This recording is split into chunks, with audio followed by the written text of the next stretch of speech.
Hey, what is up, guys? Welcome back to another video here. My name is Wasted Potential, and today I'm continuing the college basketball series. We're looking at all of the MAC basketball venues. So a smaller division in college basketball, but still really competitive. I'm excited to take a look at this one. Couple good arenas in here. Let's just get started off here. First, we're looking at the Stroh Center, home of Bowling Green. Just opened in 2011, but this was recently updated again. Capacity of 4,700, so not tiny, but some nice chairback seating. There is a nice video board at the baseline of the one side, and then some luxury seating up top there. So it is pretty good. Punch is pretty good for its size. Obviously, a newer venue. Exterior photo looks really good. Really good looking facility. We got pancaked in our Google Earth imaging, but not too bad there. A lot of parking, and I think it's relatively close to, I believe it's called Falcon Stadium, their basketball stadium. But here you can see here with a pretty large crowd here, and you can see the jumbotron at the end there. And then up next here is McGurk Arena, I believe is how you pronounce it. Opened in 1973, home of Central Michigan. Capacity of 5,300. Relatively boring stadium here. Does wrap around. Does have some chairback seating, so not too bad, but relatively basic. The food areas here are really basic, but kind of an average stadium for this size of school. It's impossible to find an exterior photo of it, so this is the best I could. You can see it from the baseball field, as you can see in this picture here, but it did get pancakes, so I just really was trying hard to find a good exterior photo for you guys. Here it is with a pretty large crowd there, so you can see the jumbotron at the end there is pretty nice at least, but relatively basic facility, nothing too high tech. The roof isn't too bad, so pretty decent place to play college basketball, though. It gets exciting in there. Then up next here we have University Arena, home of Western Michigan. Opened in 1957 with a capacity of 5,421. Not a huge fan of the seat layout here. It isn't like one big lower bowl, it's two half sides. But the center video board looks pretty good, and I actually really like the exterior of this one. Here you can see here. I think it looks really good, especially with that big Western Michigan W up top. Here you can see it with a bigger crowd there. But, you have that smaller second row there or second deck there at each baseline. I think that looks bad. And then the side's just nothing too interesting. And then it comes to bleachers up top, so nothing too great there for a college arena, especially for being in the Mid-America Conference. The next up here, we have the home of Akron, James A. Rhodes Arena, opened in 1983, capacity of 5,500. A ton of bleacher seats at the end here that don't really get used much. But other than that, pretty decent center hung video board. Food here isn't too great, like in terms of capacity. But other than that, a decent place to watch a game. Good size video board for the size of the arena. Nothing too interesting on the outside, just a big square building. Looks like a huge high school gym or something. But as you can see, it is located relatively close to their football stadium. As I was just talking about in the Big 12 video and in the Big 10 video, and pretty much all the college basketball videos, all of their venues are really close to their football venues. So not super surprising there. There it is with the larger crowd there. So this can get be a pretty loud arena sometimes, but Akron hasn't been that relevant recently. But then up next here, kind of the opposite, University of Buffalo Alumni Arena, opened in 1982, capacity of 6,100. This just recently had some updates to it. Pretty good center hung video board on par with the MAC.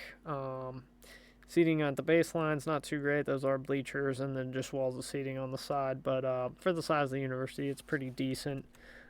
Similar to the last stadium on the exterior. Very similar, actually. Nothing too interesting there. As you can see, though, located close to that way oversized football stadium that they have. But yeah, not too much to say about Alumni Arena. But University of Buffalo I remember they made a run in the tournament just a couple years ago. Pretty exciting program. There it is with a big crowd in it. So kind of an odd seating design on the side there. But other than that, nothing super interesting. Up next here, though, we have Memorial Athletic and Convocation Center. A lot of Convocation Centers you'll see here in the MAC. Opened in 1950, capacity of 6,327. Pretty dated stadium, doesn't get too taken care of. You'll see on the outside a really basic building as well. This one just has corner video boards and then a center scoreboard, which, not very high tech. You see on the outside, similar to the last two. Nothing super interesting here. It's the building in the middle. It does look like it. I'm sorry. I didn't even realize that it had updated the center hung video boards, and it does look like they might have added some luxury suites at that one baseline. They look weird though. Very odd one here, but that's kind of how Kent State is. It's kind of funny because their last good basketball player, probably their best player ever, never played in the NBA, but he was an NFL Hall of Famer. So it's funny to think Antonio Gates played basketball here. But anyways, up next we have Millett Hall, opened in 1968, capacity of 6,400, home for the Miami the Redhawks. So pretty good looking arena here. I like the flat ceiling. It just reminds me of like a big theater, which kind of makes me excited. But it's decent center hung video board as well. I like the horseshoe shape, but I think it kind of it might wrap around to the other side. I don't believe it does though. I'd have to take another look here. But I like this exterior photo. It's just kind of utopian. It's empty there, right there. I mean, you can see the lights from the football stadium, but that's pretty much it. And there it is, the football stadium. And a little fun fact, well-known feminist Ben Roethlisberger played football for the University of Miami, if anybody knew that. There it is. So yeah, I do believe that the seating does wrap all the way around, but it is one big lower bowl style seating, so I like this actually quite a bit, and a good quality center hung video board. And then up next we have Savage Arena, home of Toledo. Opened in 1976, capacity of 7,300. Just a weird, just small lower bowl and then walls of seating on each side. This is a pretty well-known design, notorious for not being a good viewing experience. And then the rest of the facility isn't that great here. Decent center hung video board now. Exterior does look pretty good on it though. Reminds me of like a big church or something. As you can see here, it's close to some other athletic facilities. And there it is with a bigger crowd there. But overall, just kind of a aging facility a bit. Nothing bad about it, but just nothing really special. But there it is, the home of Toledo. And then up next, we have the George Gervin Game Above Center. Opened in 1998, capacity of 8,800. So this surprisingly shows its age with the bleacher seatings at the end. The way that the seating layout is designed is not good, but does have a lot of luxury booth seating. But who buys a luxury booth at Eastern Michigan? I'm not quite sure. I'm sure some people do. But good quality center hung video board. This was recently really well updated. You'll see it on the exterior. This has a lot of good high-tech stuff in the facility, good food stands. So actually a lot of props to the George Gervin Center. But the way the seating's laid out is a little bit crazy for me. But exterior looks really good. Located really close to their ridiculously oversized, really ugly football stadium with one of the ugliest fields. Like, why does anyone play football on a gray field? I'm not 100% sure, but we'll look at that at some point, I'm sure. But up next here, there's a good picture of it with a little bit of a crowd. It's hard to find a crowd here. Up next, though, new to the MAC conference this year, UMass, the Mullins Center opened in 1993, capacity of 9,493. Another one that I struggled to find any crowds at, so it was easy to find an empty picture like this one. But good facility, actually. Huge, just bottom bowl design. I really like it.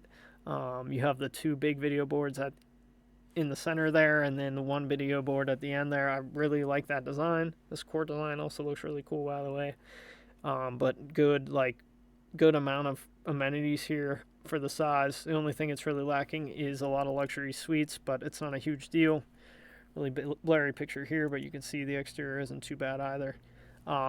This is really updated because of the hockey that's played here, so that's kind of a reason for that. So this is like the biggest crowd I could find. It's kind of funny. It's not much bigger than the first photo. But then up next here we have Convocation Center, opened in 2002, home of the NIU Huskies. There's another Convocation Center on here, but this is capacity of 10,000. I like the layout of this one because it's pretty much a big lower bowl, and I think it looks pretty good. This picture actually that I'm showing you right now may just be a rendering, but this is how it actually looks. Now it has a newer center hung video board, so it looks good. Exterior, I think, looks good, as you can see in this picture. Got flat as a pancake in this one, but it was built in 2002, so it's pretty attractive exterior. There we go. That new court design, which is questionable, but it looks okay. And then the new center hung video board looks good. Some luxury seating on the side, just limited, but it has it. Really good stadium for NIU. Impressed with it. But up next is John E. Worthen Arena, home of Ball State. Opened in 1992, and I'm sorry I'm laughing because capacity of 11,500 is ridiculously large for Ball State.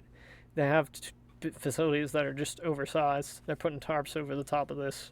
Overall, not a bad design of a college stadium. It's not great, but now you'll see like they don't have the facility fully staffed, so that's kind of just causes issues. Even though nobody goes there, it just causes issues. But a decent center hung video board, I can't really complain about that. The exterior really isn't even ugly. It's kind of ugly, but it's not terrible. And it's located some other stuff on campus too, not super far away from the football stadium either. But like, look at this picture. This is one of the biggest crowds I could find there. And this place is just ridiculously oversized. I couldn't find a picture of it really like packed even from back in the day, so it's kind of funny. But up next here we have the Convocation Center, the largest stadium in the MAC Conference, opened in 1968, home of University of Ohio, and capacity of 13,000. This is also a really weird seating design. It just kind of goes up and down, and it just goes really far up on the sides, so kind of odd there. But nice capacity. You'll never see a full game here, though, for University of Ohio. They just don't have that great of a program. But good center hung video board. I'm sure some other sports are fun to watch here as well. Exterior looks like 1967. Is that when it was? Yeah, I think that's when it was built. And it just looks kind of odd there. As you see, it got squished like a pancake here, but close to some other stuff on campus by Centennial Park and the football stadium there, so that's always nice as well. Not too bad looking, but yeah, it doesn't draw big crowds, so can't really say it's a classic stadium or anything, but facilities aren't too bad. And that's really all I have to say about Ohio Stadium or Convocation Center. But again, guys, thank you for watching. Hope you enjoyed. I'm really enjoying making this series, so please leave a like and subscribe if you want to continue on with me. Got a couple more videos brewing, so I'll try and get those out soon. But thanks again for watching. See you guys next time.